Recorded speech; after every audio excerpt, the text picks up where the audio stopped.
하나님 말씀 함께 보십니다. 요한계시록 2장입니다. 요한계시록 2장 8절에서 11절 말씀입니다. 요한계시록 2장 8절로 11절 말씀. 우리가 지난주에는 에베소 교회에 주시는 말씀을 읽었는데 오늘은 서머나 교회에 보내는 말씀을 함께 읽기로 합니다. 요한계시록 2장 8절로 11절 한 목소리로 같이 읽습니다. 서머나 교회의 사자에게 편지하라. 처음이며 마지막이요 죽었다가 살아나신 이가 이르시되 내가 네 환난과 궁핍을 알거니와 실상은 네가 부유한 자니라. 자칭 유대인이라 하는 자들의 비방도 알거니와 실상은 유대인이 아니요 사탄의 회당이라. 너는 장차 받을 고난을 두려워하지 말라. 볼지어다 마귀가 장차 너희 가운데서 몇 사람을 옥에 던져 시험을 받게 하리니 너희가 10일 동안 환난을 받으리라. 네가 죽도록 충성하라. 그리하면 내가 생명의 관을 네게 주리라. 귀 있는 자는 성령이 교회들에게 하시는 말씀을 들을지어다. 이기는 자는 둘째 사망의 해를 받지 아니하리라. 아멘. 지난주에 우리는 그 에베소서에 대한 말씀을 들었어요. 처음 사랑을 회복하라 라는 말씀이었죠. 오늘은 서머나 교회입니다. 7교회를 쭉 나갈 건데 이렇게 외우면 좋다 그랬어요. 에서버두사빌라 이렇게 하자 그랬어요. 한번 해보실까요? 시작. 에서버두사빌라. 예. 요한이 이 지도 보면 반모섬에서 요한 사도께서 하나님의 성령에 충만해서 편지를 쓴 거예요. 보면 에베소 교회가 있고 그 다음에 서머나 교회가 있고 그 다음에 버가모 교회가 있고 이렇게 순서대로 이렇게 돌아요. 그래서 에서버두 사빌라인데 지도를 보면서 한번 에는 뭐예요? 에베소, 서는 서머나, 버는 버가모, 두는 두아디라, 사는 사대, 빌은 빌라델피아, 라는 라오디게아. 그렇게 순서대로 써보낸 그런 지리적인 순서를 본문이 기록하고 있어요. 서머나 교회, 지금은 이즈미르라 그래요. 터키의 이즈미르예요. 지금 본 7지역이 다 터키에 있는 지역입니다. 서머나 교회가 어떻게 탄생했는지 성경에는 자세히 나와 있지 않습니다. 그러나 역사가 디오누스라고 하는 분이 그런 글을 썼어요. 사도 바울이 에베소 가는 길에 서머나를 방문했다는 거지요. 그리고 사도행전 19장에 보면 바울이 두란노 서원에서 날마다 강론했어요. 날마다 성경을 가르쳤어요. 그리고 사도행전 19장 10절에 있는 말씀인데 이렇게 돼 있어요. 같이 한번 읽어볼까요? 시작. 2해 동안 이같이 하니 아시아에 사는 자는 유대인이나 헬라인이나 다 주의 말씀을 듣더라. 이렇게 말씀하세요. 이 당시에 아시아는 여기 터키 지역을 말씀하고 있어요. 매일같이 2해 동안 강론했어요. 사실은 제 소원이기도 해요. 매일 성경을 강론하는 거예요. 제가 새벽마다 이렇게 말씀을 카톡으로 보내고 있어요.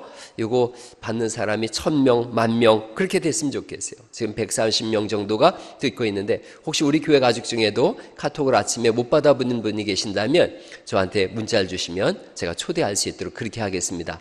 단지 댓글을 달지 않으시는 것을 조건으로 하고 있어요. 어쨌든 바울은 서머나를 방문하지 않았지만 2000년 전에 그의 설교를 듣고서 거기에 복음이 전파되어졌어요. 여러분 씨앗을 뿌리면 반드시 열매가 생겨나는 줄 믿습니다. 서머나 교회에 복음이 전파되자 교회가 세워졌어요. 오늘 서머나 교회를 향해서 예수님께서 무엇을 말씀하고 계시며 그 교회는 어떤 교회인가 이걸 함께 좀 알아보면서 오늘날 우리를 향한 주님의 말씀이 무엇인가를 같이 보길 원해요. 2장 9절 말씀을 한번 보실까요? 서머나 교회에 대해서 2장 9절에 주님께서 이렇게 파악하고 계세요. 2장 9절 말씀 한번 읽어보시죠. 시작. 내 환난과 궁핍을 알거니와 실상은 내가 부유한 자니라. 여기까지 한번 읽어보시죠. 환난과 궁핍을 알거니와 이렇게 말씀하세요. 서머나 교회, 환난과 궁핍이 있는 교회구나라는 걸 알 수 있어요. 서머나라는 말씀은 쓰다란 뜻이에요. 모략이란 뜻이에요. 모략, 쓴 약이에요. 쓰다 이런 의미를 가지고 있어요. 이 서머나 교회는 서머나 지역은 가장 아름답고 웅장한 도시예요. 아주 로마가 집중해서 투자를 한 지역이에요. 그런데 그렇게 크고 아름다운 지역임에도 불구하고 고난이 가득한 도시예요. 이 당시에 황제의 신전을 최초로 유치한 도시가 이 서머나 도시예요. 로마에서 황제의 신전을 최초로 유치하니까 경제적인 지원을 가득해 줬어요. 그런데 이 경제적 지원을 받으려면 조합에 가입을 해야 돼요. 길드라고 하는 조합에 가입을 해야 됐어요. 그리고 그 조합에 가입해서 그 조합에 들어갈 때마다 뭐라고 고백해야 되냐면 로마 황제를 향해서 나의 주여 이렇게 고백해야 됐어요. 로마 황제를 향해서 나의 주, 나의 하나님 이런 고백이에요.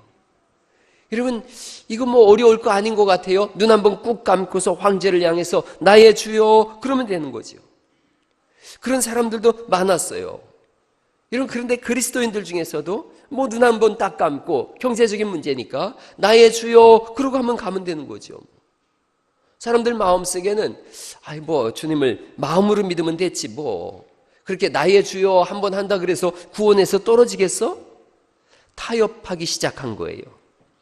그런데 서머나 교회의 성도들은 나의 주여 하는 것을 거절합니다. 포기해요. 그리고 믿음을 지켰다라고 성경이 말씀하세요.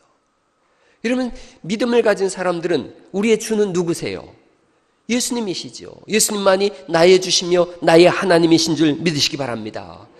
여러분 조합에 들어가려면 황제 신상을 보면서 나의 주여라고 해야 되는데 예수님을 믿는 신앙 양심이 그걸 못하게 하는 거예요. 나의 주라고 하기를 원치 않는 거예요.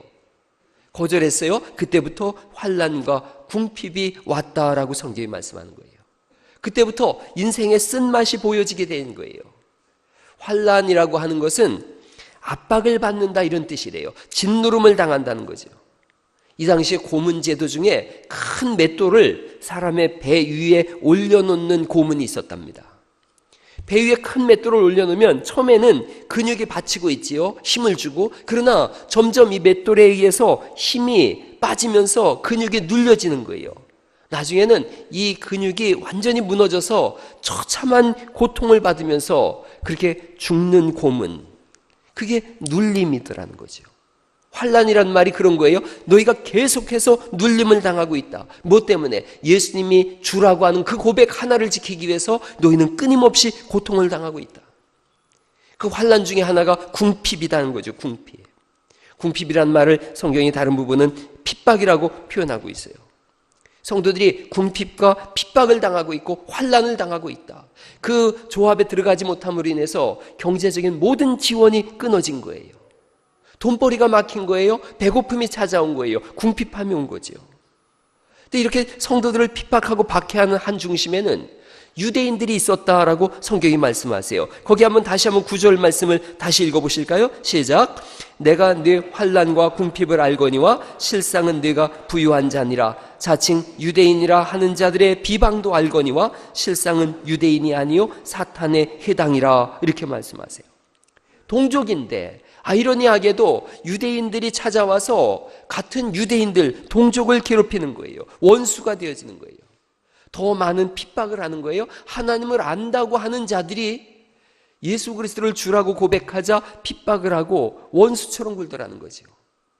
비방을 하는 거예요. 사탄의 해당이다 이렇게 말씀하고 있어요. 성경이.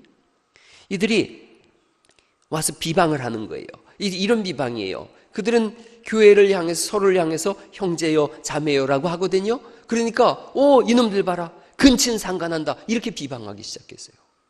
또 예수님께서 성찬식을 할 때 이것은 내 살이다 이건 내 피다 그랬더니 사람을 잡아먹는다 이렇게 비방하기 시작했어요.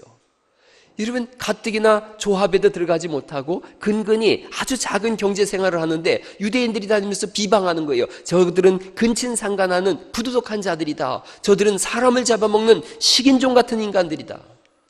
가게의 문이 닫히기 시작했어요. 궁핍함으로 굶어 죽는 상황까지 갔어요. 근데 이들이 그럼에도 불구하고 믿음을 지켜나갑니다. 그러자 이 서머나 교회는 주님이 칭찬만 하세요. 처음부터 끝까지 칭찬이 있어요. 왜 잘못한 것이 없었겠어요? 그러나 주님 눈에는 그 충성과 생명을 건 희생, 헌신 그게 보이는 거예요. 그러자 주님은 칭찬하시는 거예요. 가만히 보면 헌신과 충성이 클수록 고난도 커요. 신앙생활에 이게 참 아이러니한 일이에요. 헌신했어요. 충성했어요. 그럼 좋은 일들이 일어나야 되는데 고난이 가중되더라는 거예요. 점점 어려움이 옵니다. 2장 10절을 보시겠어요? 2장 10절 말씀 보면 너는 장차 받을 고난을 두려워하지 말라. 볼지어다. 그 다음 같이 읽어보죠. 시작. 마귀가 장차 너희 가운데서 몇 사람을 옥에 던져 시험을 받게 하리라. 이렇게 말씀하세요. 옥에 던질 것이다. 여러분, 이 당시에 옥은 이렇게 생겼어요. 깊은 구덩이를 파고서 도르래로 사람을 내려요. 요거는 그래도 좀 괜찮은 옥이에요. 여긴 사도 바울이 갇혔던 옥인데, 보통 이 당시 옥은 깊이 구덩이를 파고 도르래로 사람을 내리고 거기다 음식을 던져줬어요. 대부분 그 음식을 먹고 거기서 생활하다가 죽는 거예요. 이런 극심한 고통이 복음을 지키겠다고, 믿음을 지키겠다고 하는 사람들 속에 온 거예요. 너희가 10일 동안 환난을 받으리라. 성경이 이렇게 말씀하고 있어요. 열흘에 대한 해석은 다양해요. 어떤 분들은 열흘이란 짧은 시간이다. 너희가 짧은 고통이 있을 것이다. 저는 이렇게 생각해요. 열흘이라는 것은 완전한 숫자예요. 너희가 완전한 고통을 당하게 될 거라는 거죠. 짧은 시간이라기보다는 모든 고통이 올 것이다. 환난과 고통이 차는 끝까지 차게 될 것이다. 그때까지 너희가 견뎌야 된다. 이런 말씀이에요. 우리가 신앙생활하면서 짧은 고통으로 하루 끝나면 한 열흘 정도만 고통당하고 끝나면 좋겠는데, 어찌 보면 신앙생활하는 평생이 고난과 고통일 수 있어요. 제가 교회에 그런 말씀 드렸어요. 예수 믿는 사람은 식당을 할 때 술집을 하면 안 됩니다. 술을 팔면 안 됩니다. 그런 고백을 제가 말씀을 드렸어요. 술을 팔지 마십시오. 술을 팔면 장사에서 남는 게 많대요. 그런데 평생 그거 지켜나가야 된다는 거죠. 예수님 믿음으로 인하여 오는 많은 고통이 있어요. 환난이 있어요. 주님이 끝까지 견디라 이렇게 말씀하세요. 그 다음에 있는 말씀은 우리가 잘 아는 말씀인데, 내가 죽도록 충성하라. 그리하면 내가 생명의 관을 네게 주리라. 그렇게 돼 있어요. 죽도록 충성하라 이렇게 돼 있어요. 이거 성경이 이렇게 표현되어지는 거예요. Be faithful.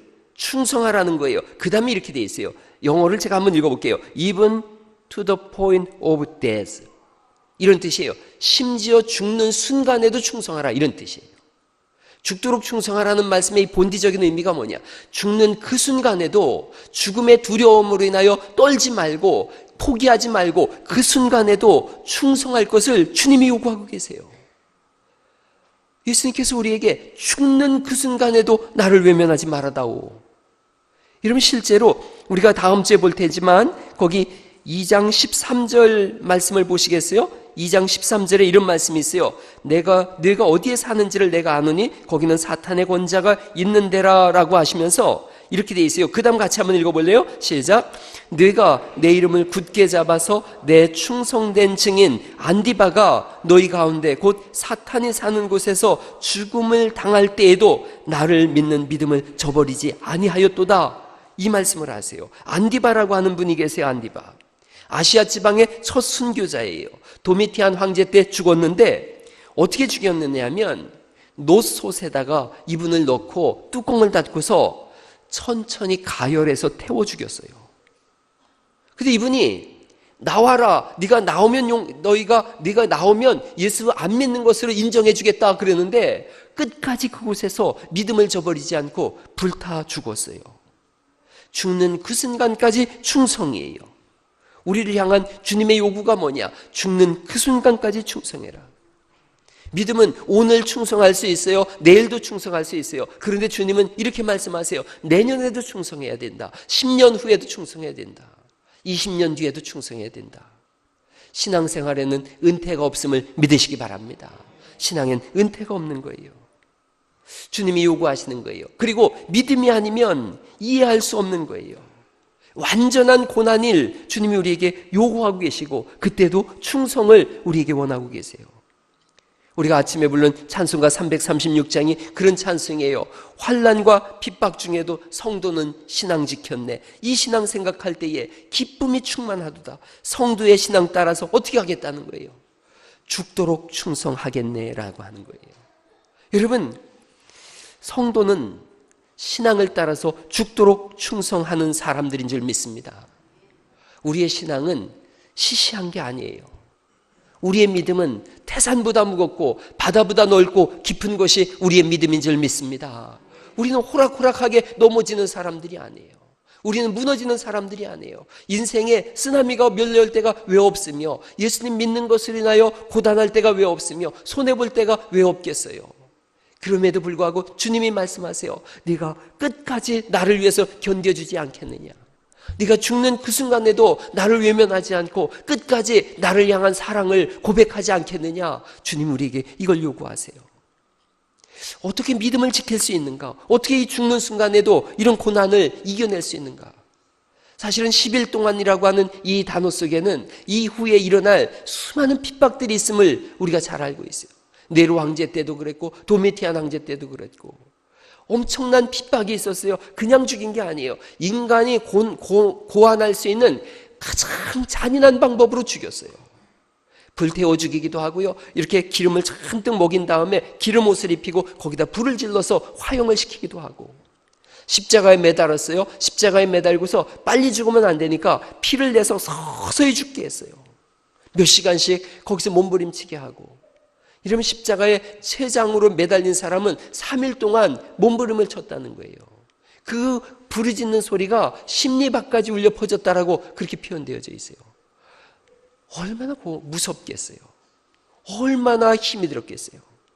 이 당시에 이런 고백이 있어요. 내가 그리스도와 함께 십자가에 못 박혔나니라고 하는 갈라디아서 2장 20절 말씀의 배경은 이런 뜻이에요. 예수님과 함께 못 박혔다는 뜻인데 이 당시 십자가 형벌 중에 하나는 두 사람을 같이 이렇게 묶어놓는 거예요. 얼굴과 얼굴을 갓대서 묶어놓고 손발을 같이 묶어놓는 거예요. 그렇게 해서 십자가에 매달아 놓습니다. 그 죽을 때까지 기다리는 거예요. 여러분 앞에 있는 사람이 죽었다고 생각해 보세요. 그 앞에 똑같이 묶여있는 이 사람은 얼마나 그 공포감이 극심하겠어요. 죽은 사람과 함께 묶여져 있어요. 그리고 자기도 지금 죽어가고 있어요. 그런데 주님이 말씀하시는 거예요. 견뎌내야 된다는 거예요. 사자굴 속에 집어넣었어요. 굶주린 사자떼가 20여 마리가 달려나와서 여기 20, 30명을 있는 데를 덮치는 거예요. 사정없이 찢는 거예요. 여러분 사자가 얼마나 엄청난 힘을 가지고 있는지도 우리가 잘 알고 있지요. 사람을 갈기갈기 찢어서 먹는데 주님이 말씀하시는 거예요. 어찌 보면 좀 잔인한 말씀 같지 않아요? 그런데 주님이 이렇게 견뎌내라. 그 죽는 순간에도 나를 부인하지 말아다오. 이들이 다 믿음을 지켜내요. 서문학교의 사람들이 이 궁핍과 핍박 가운데서도 환난 가운데서도 죽음 가운데서도 믿음을 지켜내요. 이들이 믿음을 지켜낸 이유에 대해서 2장 9절을 다시 한번 보시면 이렇게 말씀하세요. 2장 9절 내가 내 환난과 궁핍을 그 다음 뭐라고 말씀하세요? 알거니와 내가 알아주고 있다 이 말씀이에요. 내가 알고 있어. 내가 너의 고난과 궁핍과 환난을 알고 있다. 내가 다 알고 있다. 10절 말씀에도 이렇게 돼 있어요. 너는 장차 받을 고난을 두려워하지 말라. 내가 알고 있다는 거지요. 네가 10일 동안 환난을 받을 거다. 내가 알고 있어. 내가 지켜보고 있어. 여러분 찬송 중에 그런 찬양이 있더라고요. 아시지요 아시지요 아시지요 주님. 아시지요 아시지요 아시지요 주님. 오래전에 우리 교회에서도 밤에 기도하는데 한 분이 이 찬송만 계속 부르더라고요. 아시지요 아시지요. 그 속에 얼마나 많은 말이 들어있는지 몰라요. 이 속에 얼마나 많은 기도가 들어있는지 몰라요. 그런데 한 가지만 고백하는 거예요. 주님 아시지요. 내 사정 아시지요. 내 상황 아시지요. 주님이 아시니 나는 이겨낼 수 있습니다. 나는 견뎌낼 수 있습니다. 나는 이 환난 속에서도 이 죽음 속에서도 나는 묵묵히 그 길을 걸어갈 겁니다. 주님이 아시지요. 여러분 8절 말씀을 보시겠어요? 아시는 분이 누구신가? 8절 말씀 같이 한번 읽어보시죠. 시작.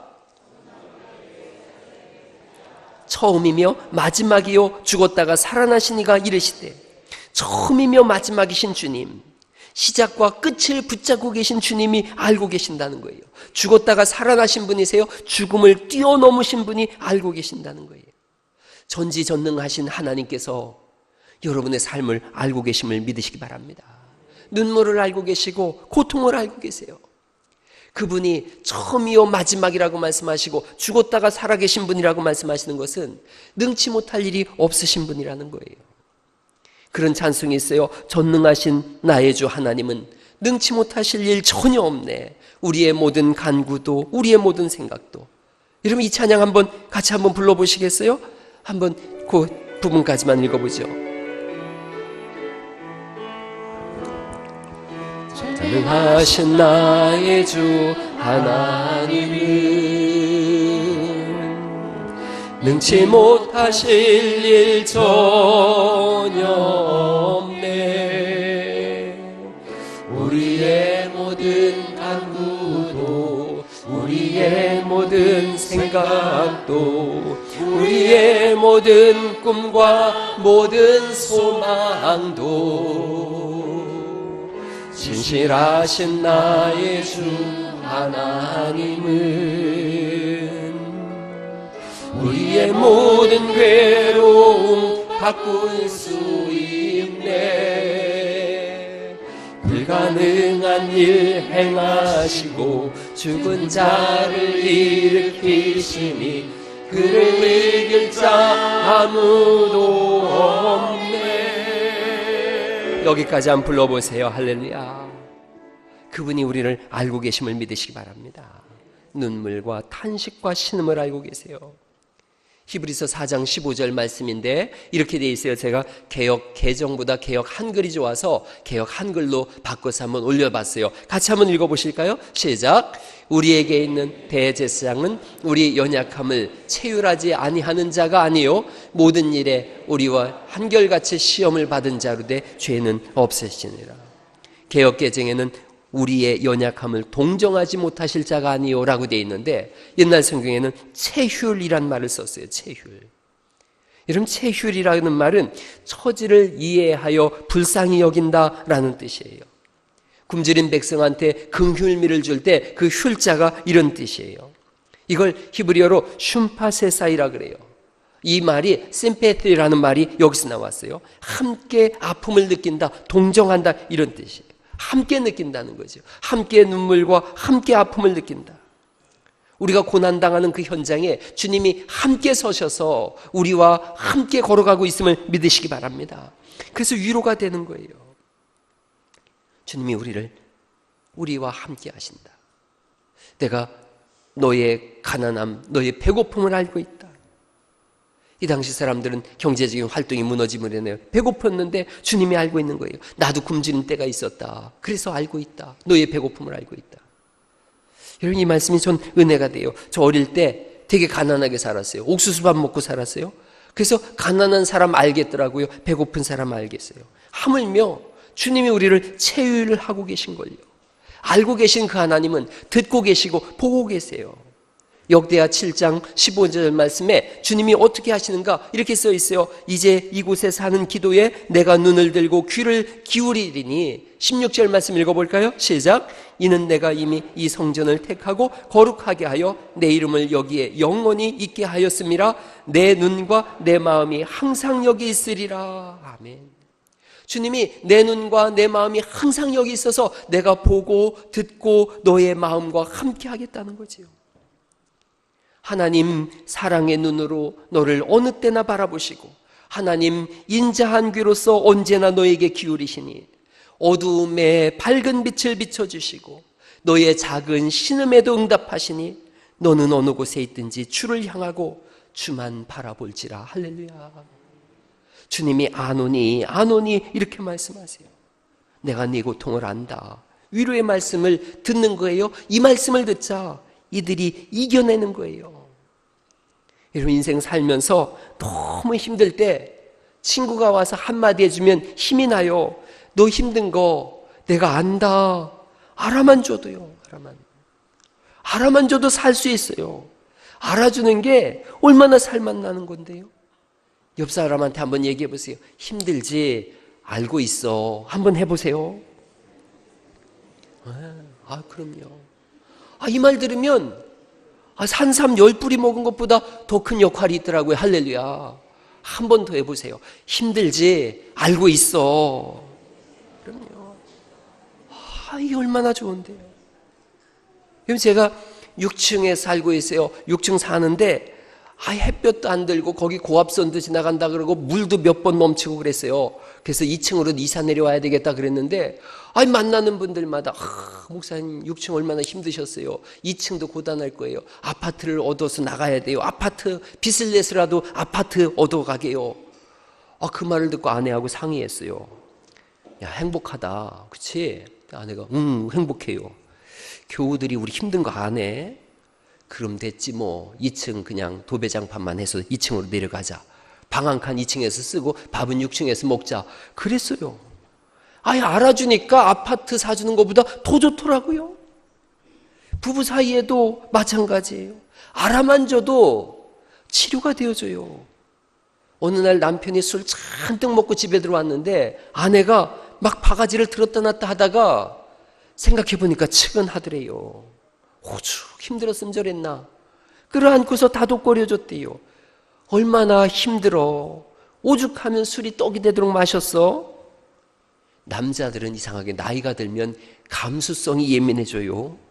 그 품에 얼굴을 묻고 엉엉 울었대요. 울 땐 이상하게 남자들 나이 들면 엄마 하면서 울더라고요. 울고 나니까 속에 응어리가 쑥 내려가더래요. 그 다음부터 또 술 마시면 그게 사람도 아니지 뭐. 술 마시고 오면 어떻게 해야 돼요? 이게 꽉 끌어안으세요. 뭐 압살을 시키든지 죽든지 말든지 끌어안고. 얼마나 힘들었으면 그래 술이를 이렇게 마셨어. 그렇게 하세요. 남자들은 빈 가슴인 거예요. 빈 가슴. 답답한 거예요. 나이 들수록 더 심란한 거예요. 그럴 때 누가 알아줘야 돼요? 마누라라도 알아줘야지. 끌어안고서 오죽 힘들었으면 그랬겠어. 이런 은혜가 있기를 간절히 바랍니다. 그래야지 저 인간은 술만 먹으면 개가 돼. 그러면 개 일을 하는 거죠. 뭘 그런 거죠. 이게 집에 가서 꼭 그렇게 하세요. 술 한 잔 먹이세요. 남편을. 이거 별 얘기를 다 하네. 그러고 끌어안고 오죽 힘들었으면 그랬겠어. 한번 옆에 부부지간에 있으면 한번 얘기해 보세요. 오죽 힘들었으면 그랬겠어. 한번 해보세요. 그럼요. 남편들도요. 아내 손잡고서 얘기해요. 얼마나 힘들어.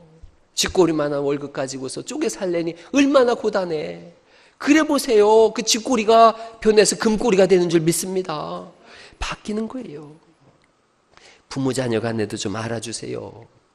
돈 달라고 할 때 이놈들아 그냥 그거밖에 안 줘 이렇게 하지 말고 죄송해요 힘드실 텐데 이렇게 좀 얘기를 해봐요. 한번 해봐요. 자식들만 한번 해봐요. 죄송해요 힘드실 텐데 시작. 아이고.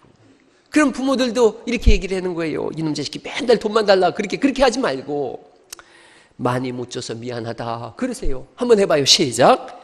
많이 못 줘서 미안하다. 그럼 그 돈 가지고 게임하면 인간도 아니지요. 그럼요.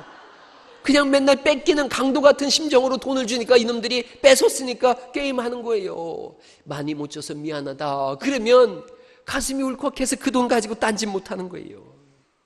교회도 똑같아요. 장로님 얼마나 고단하세요. 힘드신 것 알아요. 이렇게 좀 얘기를 해야지. 그게 실력자인 거지.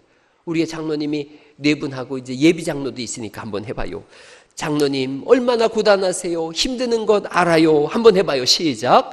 장로님 얼마나 고단하세요. 힘드신 것 알아요. 그럼요. 이제 구역 모임 할 때도 구역장들한테 그러세요. 모이라고 맨날 전화나 했었고 이렇게 하지 마시고 모이라고 해도 안 모이니 얼마나 고단하세요. 알아요. 이렇게 하고 선교회장들 보고도 고단하신 것 제가 알아요.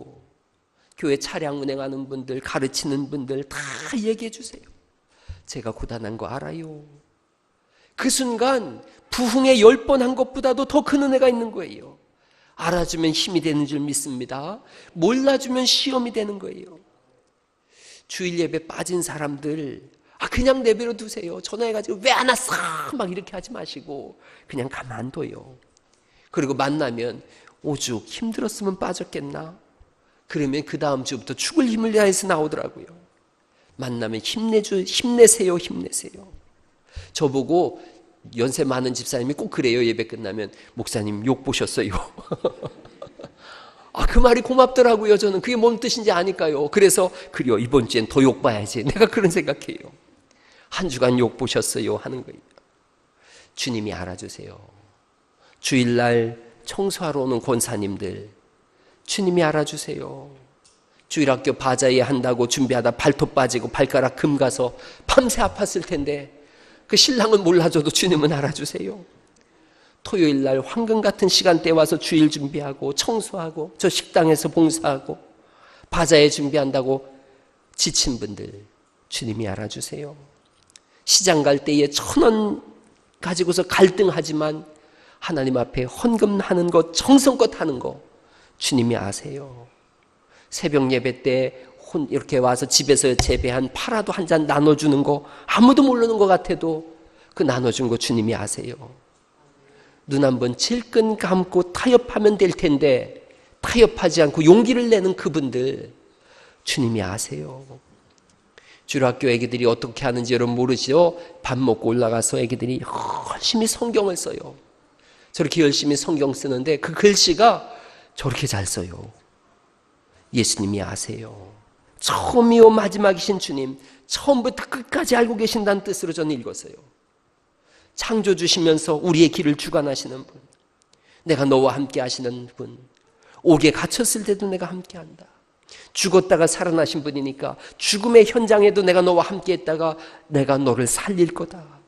생사화복의 주관자이신 주님, 3일 만에 부활하시고 승천하시고 다시 오실 그 주님이 알아주세요. 이러면 예수님이 알아주시면 됐지요. 목사는 다 잘 몰라요. 요만큼만 알아요. 여러분의 아픔을 빙산의 일각밖에 몰라요. 그런데 예수님이 아세요. 그 예수님이 아시는 걸로 끝나지 않고 책임져 주시는 줄 믿으시기 바랍니다. 예수님처럼 죽으면 예수님처럼 부활할 수 있다는 거지요. 이걸 알자 죽음이 더 이상 위협되지 않았어요. 주님이 칭찬하시죠. 너 부유한 자다. 너야말로 실상은 부유한 자다. 오늘날 물질은 많은데 궁핍한 사람이 얼마나 많은데요. 믿음에 궁핍하고 사랑에 궁핍하고 공의에 궁핍한 사람들이 얼마나 많은데요. 주님이 말씀하세요. 네가 진짜 부자다. 고린도후서 6장에 진짜 부자, 진짜 생명 있는 사람에 대해서 6장 4절에 이렇게 말씀해요. 이 고난에 대한 고백인데 바울이 이렇게 고백합니다. 고린도후서 6장 4절이에요. 오직 모든 일에 하나님의 일꾼으로 자천하여 많이 견디는 것과 환난과 궁핍과 고난과 매맞음과 갇힘과 난동과 수고로움과 자지 못함과 먹지 못함 가운데 있었다. 서머나 교회 교인들하고 똑같은 고통을 당하고 있었다는 거예요. 그런데 주님이 네가 부유한 자다 말씀하신 것처럼 6장 9절에는 이렇게 고백하세요. 주님이 말씀하는 거예요. 무명한 자 같으나 그 다음 같이 읽어보죠. 시작. 유명한 자요 죽은 자 같으나 보라 우리가 살아있고 징계를 받은 자 같으나 죽임을 당하지 아니하고 근심하는 자 같으나 항상 기뻐하고 가난한 자 같으나 많은 사람을 부유하게 하고 아무것도 없는 자 같으나 모든 것을 가진 자, 가장 큰 부자, 하나님 앞에서 믿음을 지키며 죽는 순간에도 예수님이 나의 주요 나의 그리스도라고 주장하는 사람들인 줄 믿습니다. 이들에게 생명의 면류관을 주겠다. 둘째, 사망의 해를 받지 아니할 거다. 첫 사망은 우리의 육신이 죽는 거고 둘째 사망은 영원한 지옥에 떨어지는 것인데 너희가 영원한 지옥에 떨어지지 않고 크라운 오브 더 라이프, 생명의 면류관을 네가 쓸 거다. 서머나 교회의 가장 유명한 목사님은 요한 다음에 목회한 폴리갑이라고 하는 분이 계세요. 주후 155년경에 화형을 당해서 순교하셨어요. 총독이 폴리갑을 운동장 광장에 세워놓고서 그에게 서약하라고 하는 거예요. 서약하라. 그리하면 너를 자유롭게 하리라. 그리스도를 비난하라. 이걸 요청해요. 이분은 이런 고백을 합니다. 내가 86년간 주님을 섬겨왔는데 예수님은 한 번도 나를 배반한 적이 없소. 그런데 내가 어떻게 나의 왕이시며 나의 구세주이신 예수님을 비난할 수 있겠습니까? 계속해서 협박을 하면서 억지로 요구해요. 비난하라, 비난하라. 그가 이런 고백을 합니다. 당신은 지금 소용이 없는 요구를 하고 있어. 당신은 내가 그리스도인임을 담대히 선언하는 나의 말을 들을지어다. 오히려 그에게 내가 그리스도인이라고 내 말을 들으라고 외쳐요. 총독이 얘기하죠. 내게 사나운 짐승들이 있는데 너를 그 짐승들에게 던질 것이다. 그래도 듣지 아니하면 너를 불태워서 죽일 거다. 그의 고백이 기록되어져 있어요. 당신은 1시간 타오르고 얼마 후에 사라질 불로 나를 협박하지만 악인을 위하여 예비해 놓은 임할 심판과 영원한 형벌의 불에 대하여 당신은 무지한 자다. 어찌하여 주저하는가? 당신이 원하는 바를 속히 할지어다. 그는 한치도 양보하지 않고, 그리고 12번째로 서머나 교회 12번째로 순교자로 화형을 당합니다. 제가 20몇 년 전에 이즈미르 지역을 방문했어요. 교회가 하나도 없었어요. 그리스도인이 그쪽에 선교사로 온 8명밖에 없다 그랬어요. 그런데 한 지역을 갔는데 선교사가 우리에게 알려주는 거예요. 저쪽에는 밤마다 촛불을 켜놓고 예배하는 사람들이 있습니다. 가보자 그랬어요. 갔더니 20명 정도 되는 사람들이 거기서 기도하고 있었어요. 저들이 누굽니까? 그랬더니 저기가 바로 폴리갑 기념교회입니다. 그 사람의 선교로 인하여 지금까지도 기도의 불씨가 꺼뜨려지지 않고 있습니다. 예수님이 알아주는 교회더라고요. 예수님이 알아주는 분이더라고요. 살면서 당하는 수많은 고난들이 있어요. 멀리 제천에서부터 오고 전주에서부터 오고 사방에서 여기 오기 위해서 어떤 분은 3시간을, 어떤 분은 1시간을, 또 어떤 분은 아침잠을 포기하고 나와서 또 인생의 수많은 고난 속에서 예수님을 안 믿는다고 눈 한 번 질끈 감으면 좀 편할 길도 있을 텐데 이 모든 것을 포기하고 외면하고 주님 앞에 나온 심령들이 있어요. 주님이 알고 계세요. 너의 고통을 알고 너의 눈물을 안다. 아시는 주님께서 내가 너를 치료할 거고 내가 너를 포기하지 않을 것이며 생명의 면류관을 너에게 줘서 둘째 사망의 해를 받지 않게 할 거다.